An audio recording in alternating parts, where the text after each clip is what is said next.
আসসালামু আলাইকুম। আজকে আমরা ক্লাস 6 এর 3 নং থেকে শুরু করব। চ্যাপ্টার 1.2 এর লাস্ট ক্লাসে আমরা শুরু করেছিলাম 1.1 আর 2। তো 3 নং এর কোশ্চেনটা কি বলা আছে যদি আমরা এটা খেয়াল করি, নিচের সকল সংখ্যাগুলো নির্দেশিত দিয়ে নিঃশেষে বিভাজ্য। নিঃশেষে বিভাজ্য মানে বোঝায় কোনো ভাগশেষ থাকবে না। নিঃশেষে বিভাজ্য মানে কোনো ভাগশেষ থাকবে না। ঠিক আছে, এটা খেয়াল রাখবা। তাহলে এখানে বলছে ফার্স্ট হচ্ছে 3 দিয়ে। এখন 3 দিয়ে ভাগ যাবে কখন বা কিভাবে সেটা আমরা বুঝবো।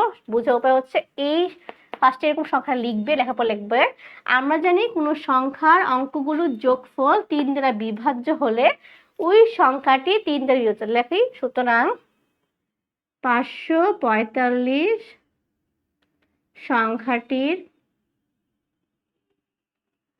যোগফল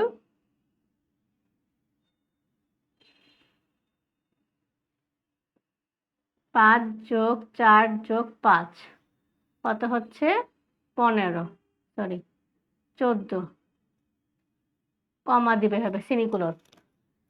14 কে 3 দ্বারা ভাগ যায়, বিভাজ্য মানে 3 দ্বারা ভাগ যায়, এখানে যা 3 দ্বারা বিভাজ্য, না গেলে লিখে দিবে বিভাজ্য নয়, কোনো অন্য কোনো নিয়ম নেই, জাস্ট গেলে লিখবে বিভাজ্য, না গেলে লিখবে বিভাজ্য নয়। কিন্তু 3টে সংখ্যা একসাথে আছে, তা আমরা এটা একবার লিখলেই হবে, আবার লিখবে। আর স্যাররা যদি একটা সংখ্যা তো একটা একটু করলেই হবে। সুতরাং 6, 7, 4 সংখ্যাটির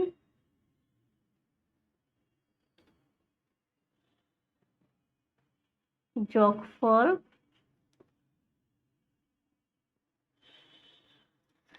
এটা কত আসতেছে আমাদের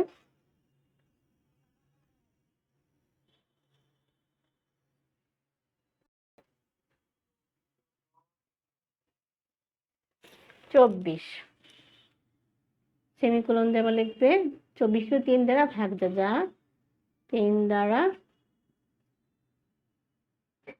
বিভাজ্য। এখন আমরা কি আরেকটা সংখ্যা বাকি আছে, এই মাঝখানটা মুছে যাদের জায়গাটা,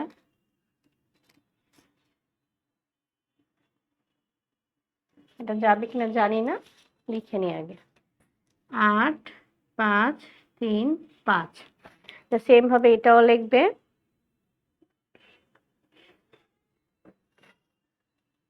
8 যোগ 5 যোগ 3 যোগ 5, যা 3 দ্বারা বিভাজ্য। তাহলে আমাদের 3 দ্বারা কি কি বিভাজ্য ছিল সেটা এখন লিখতে পারবো। সুতরাং 6, 7, 7, 4 ও 8, 5, 3, 5 3 দ্বারা বিভাজ্য। ক্লিয়ার? তারপর কি বলছে,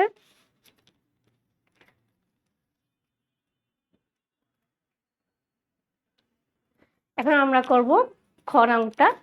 তো খ নংয়ে কি বলছে, 4 দিয়ে। 4 দিয়ে নিয়মটা কি সেটা এখন তোমাদের একটু দেখতে হবে। 4 এর নিয়মটা হচ্ছে কি, একক আর দশক স্থানীয় অঙ্ক 4 দ্বারা ভাগলে, মানে এই যে প্রথম সংখ্যাটা আমরা এটা লিখি তো তাহলে তোমাদের বুঝতে সুবিধা হবে।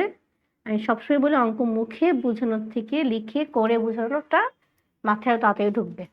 এত সংখ্যাটির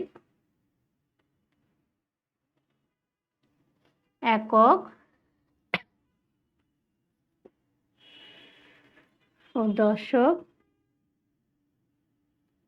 স্থানীয় অঙ্ক 42। 42 কিন্তু 4 দিয়ে কি ভাগ যাবে সেটা এখন বলতো, ভাগটা কিন্তু দেখতে হবে আমাদের যাচ্ছে কিনা। 42 সংখ্যাটা কিন্তু 4 দিয়ে ভাগ যায় না, তাহলে একবার যা 4 দ্বারা বিভাজ্য নয়। তাহলে এখন দুইটা অপশন ছিল, একটা হচ্ছে শূন্য অথবা সংখ্যাটা, তাহলে এটা গেল না। এখন আমরা বলতে পারি সুতরাং এত সংখ্যাটি 4 দ্বারা বিভাজ্য নয়।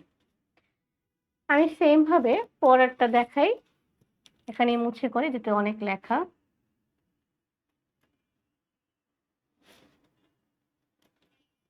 ওকে,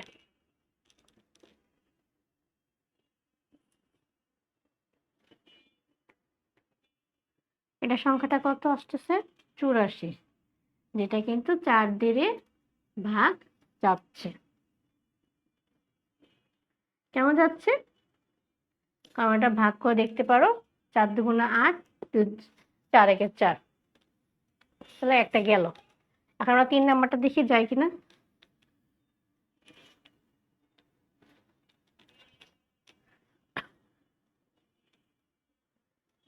5 2 7 4, 5 2 7 4।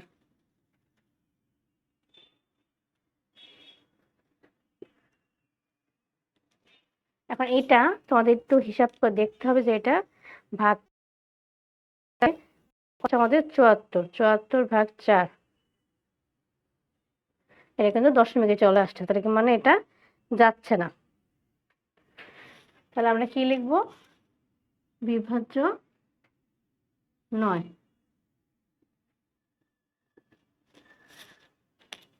তাহলে কত কত বিভাজ্য গেল? শুধুমাত্র 2 নংটা। সুতরাং এত সংখ্যাটি, লাস্টে লিখে দিতে হবে, যখন অনেকগুলো সংখ্যা দিবে কোনটা কোনটা গিয়েছে এটা লিখে দিতে হবে। আজকের মতো এইটুকুই।